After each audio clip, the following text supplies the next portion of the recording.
welcome to my channel. I'm Amor Antasia, and today's video is just a random chit chat. I want to talk about some of the things that I have endured, especially since it is Mental Awareness Month.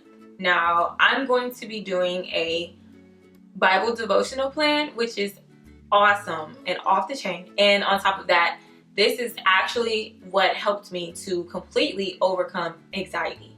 Now, of course, the word anxiety just literally means just worry / fear. And so sometimes we might have a little anxiousness in us, but that's not clinically, what you call or, what you'd be diagnosed with as anxiety. But I have actually had anxiety for months straight, basically a year. And it was pretty bad. It was very horrible. And I thought that I was dying like every day.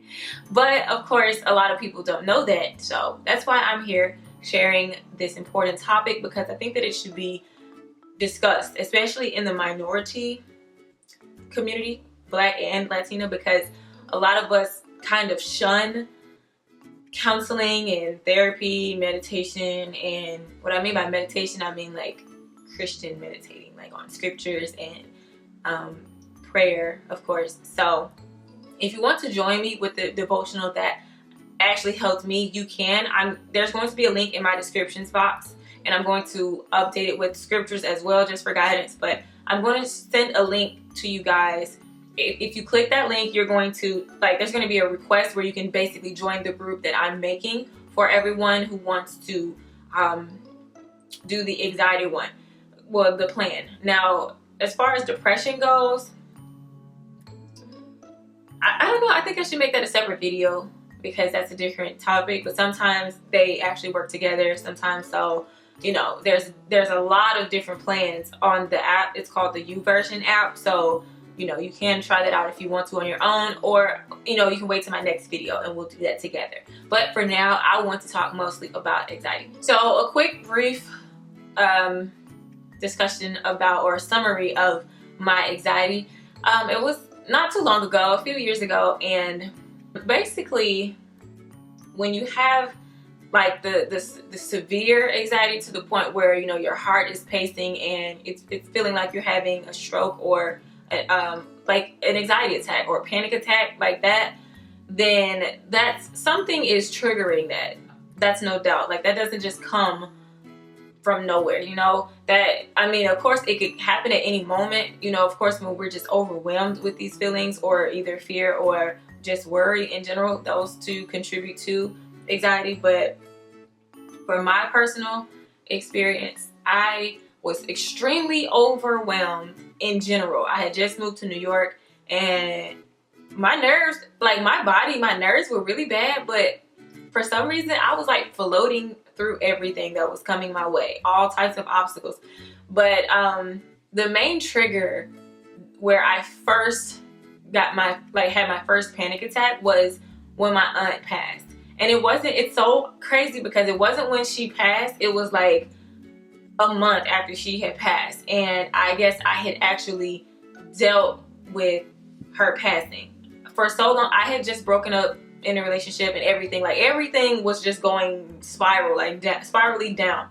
So it's kind of like what you call a nervous breakdown as well. And then people like my age were dying out of the blue. I couldn't understand it. And like I said before, anxiety is fear. That's exactly what it is.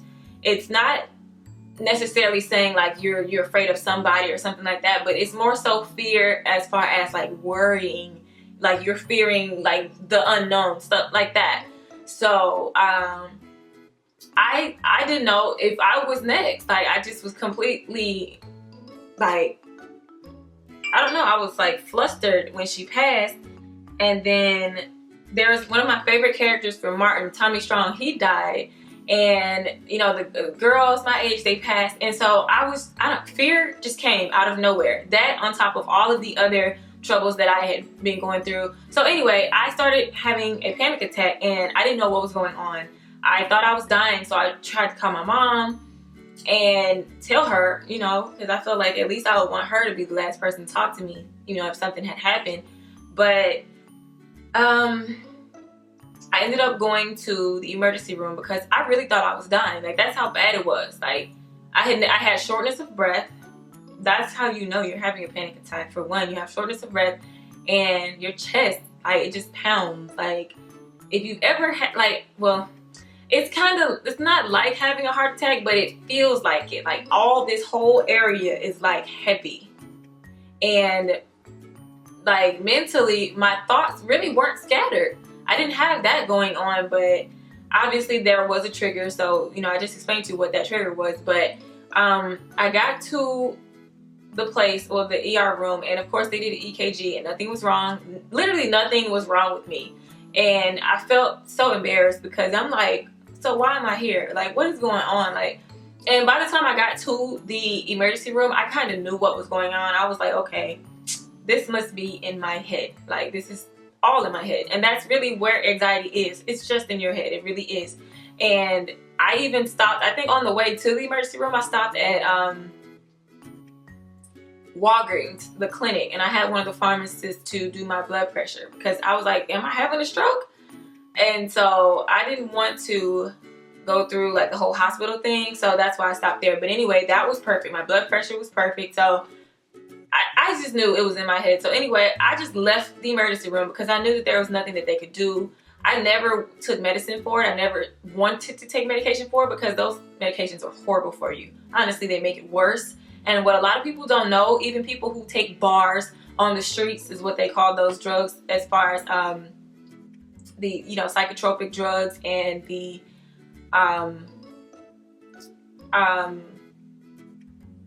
anxiety medications. Like, they're depressants. That's what they are. They're depressants.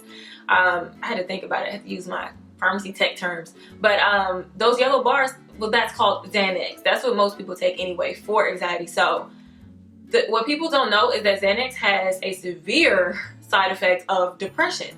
And that's even worse to me than having anxiety because, well, now you have these suicidal thoughts because that's one of the side effects. I also want to really explain more in depth why I think that drugs are just, a waste of time and money. So I can upload that in my next video if you guys want me to. So comment below. You have worse side effects than the actual situation, so a lot of people don't know that, and medication is just horrible to me, and that's just in my personal opinion. I've worked in healthcare for 10 years before I started teaching biology and before I started teaching anatomy physiology. So I went to school to be a doctor, so yeah, I know some stuff.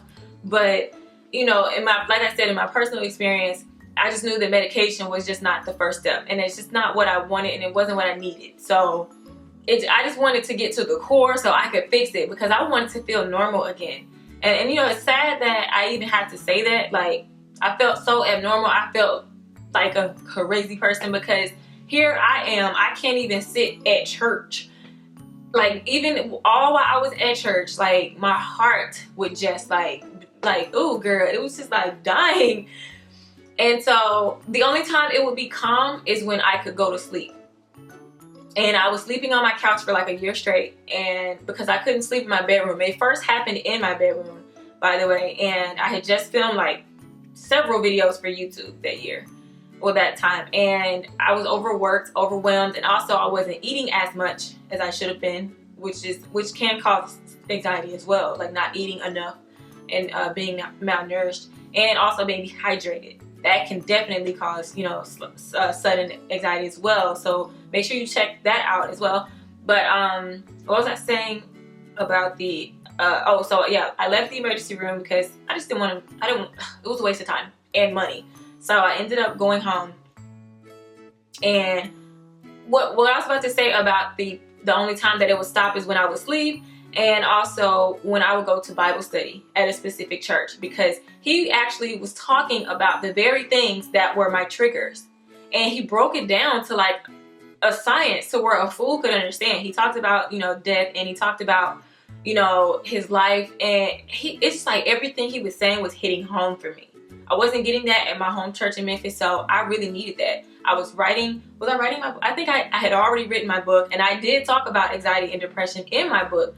But I hadn't experienced like severe anxiety, like, this situation. So that would soothe me or whatever for that time being. But Bible study was only like 2 hours. so after that, it was back on again. So I just got tired of living like that. So I thought to myself, okay, well, let me call my godmother. She is a prayer warrior. And, she talked with me and she told me exactly what it was. She told me that, those were the spirit of fear that had been taunting me, like taking over my life, because I allowed it to, by having that fear. And that fear came in when I lost trust in God. I guess I was so fearful of dying before my time, or just stuff in general, that I lost faith. I did. And I have always been a very faithful person. I've always been the type of person to see things before they happen and actually say that this is going to happen, and it does. And I don't mean like on some what they call it, new stuff, where you manifest stuff. I'm not talking about that, because that's, what is that even called? Some kind of thing where people actually, believe that you can say something and it's going to happen, and that's not necessarily true at all. I wouldn't rely on that. But like positive things, I always, I pray and ask God about it first. If it's something that he wants to do for me or whatever, then that's what's going to happen, So anyway, she prayed with me, and it's like it left. It did. It left for like maybe a week. And then I don't know what happened. It's like it came back again. And this time I was at church, you guys. Whatever it was, well, I know what it was, but it was so bad to the point where when I would try to go back to my home church, I couldn't even stand up. Like, he made an altar call and I couldn't even stand up to say, hey, I need prayer. That's how bad it was. So I ended up seeing one of my friends after church, and he's a minister or an elder, and he grabbed a few of his missionary friends, and they took me in the back room, and they had like a prayer for me. And after that, they directed me to make my own like prayer corner or a prayer spot, where every day when I wake up, I say, the Lord's Prayer, and just pray and meditate right then for however long, and then go about my day.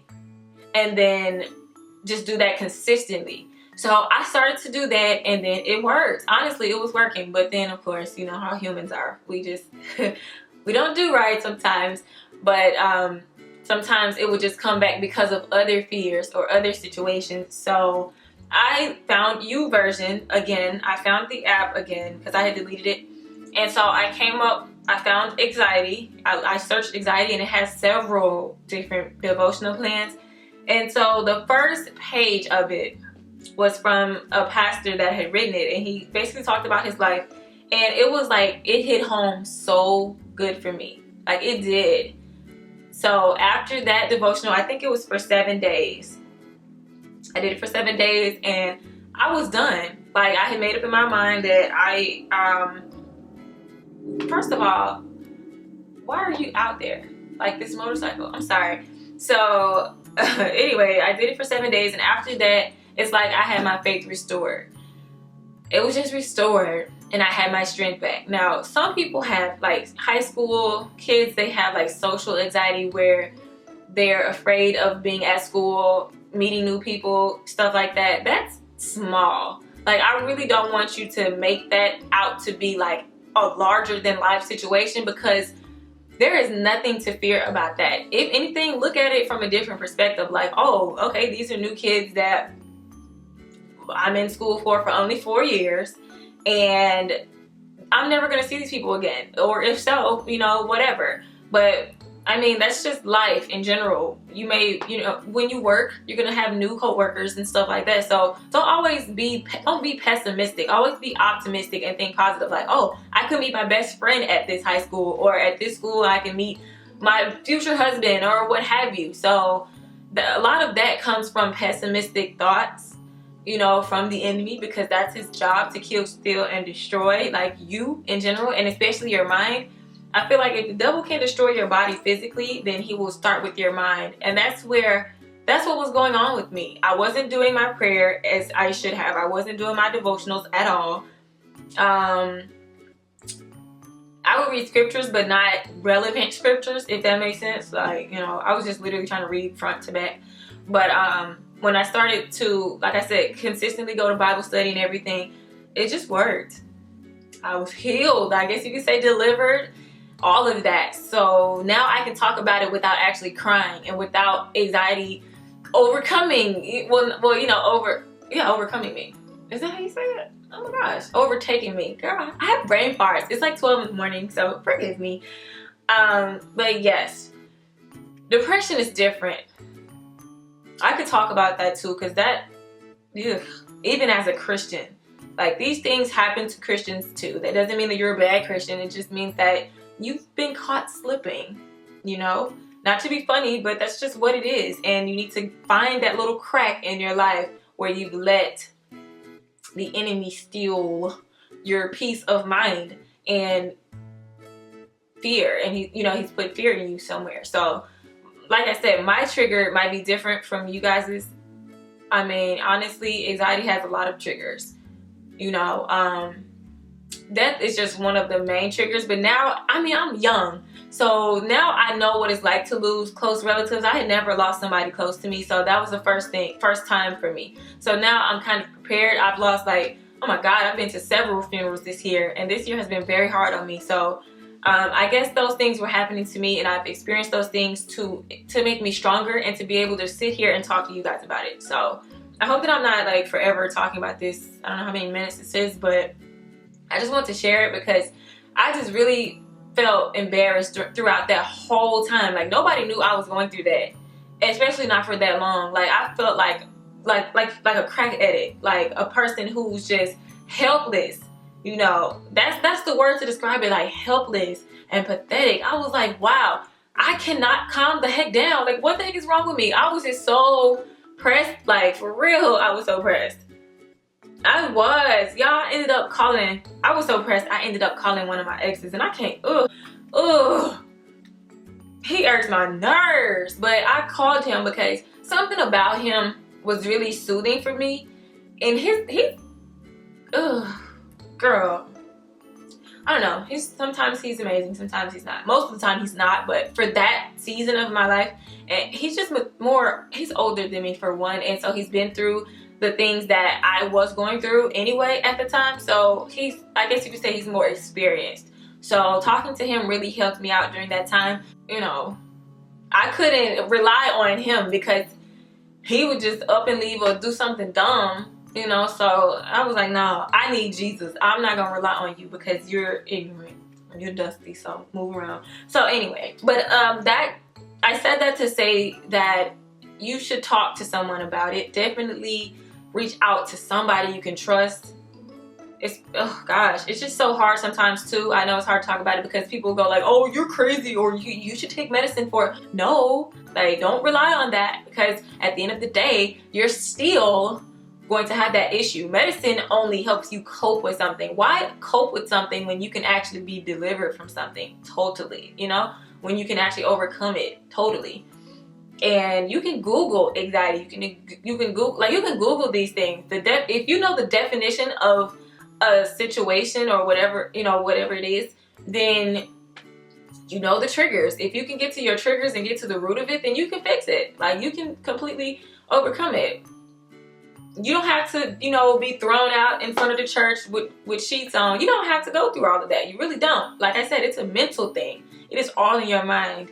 So I just want to encourage you guys to join the YouVersion challenge with me, and we'll do it together. Basically, it's like a big group devotional plan, a big group study, basically, where they give you a passage, you read it, and then you reflect on it, and then you just type what you feel. What did you learn from it? So I've been doing this with several of my friends as well. I've done, when I was going through divorce, I did one on divorce. I did one on dating. Me and one of my exes used to do Christian dating counseling through their app service, and it's free. And Michelle Williams, she just created a devotional plan for people with depression. So there's Joyce Myers, a lot of evangelists and people in general, a lot of pastors and actual licensed clergy people have created devotional plans. So it's just so amazing. It is. It's an amazing app. And add me as a friend. Of course, you have to add me as a friend, I think, to even, join the plan that I'm talking about. as far as with me, you know. So yeah, so check out the link in the description box. And if you have any questions, you can comment below. And also, if you want to just get something off your chest, comment below. And if you've ever had difficulties with anxiety, or if you've ever had anxiety, or you know someone who has anxiety, comment below, share your story, or you know, share some kind words and what you've done to overcome also. And I was gonna say Happy Mental Awareness Month, but there's nothing happy about, you know, being mentally exhausted. So you guys know what I'm saying though. Just peace, love. My hand just had surgery, so I can't make the heart, but I'll try to post the heart up there or something. But you guys know I love you guys, and thank you guys for watching this video, and share this video for somebody who will need it. You can text it to them or post it to your Facebook page. You never know who is going through anything on Facebook, because some people are so secretive. But just post it to your Facebook page or your Twitter page and hope that someone watches it and they'll be blessed. Thank you guys for watching, and see you guys in my next video.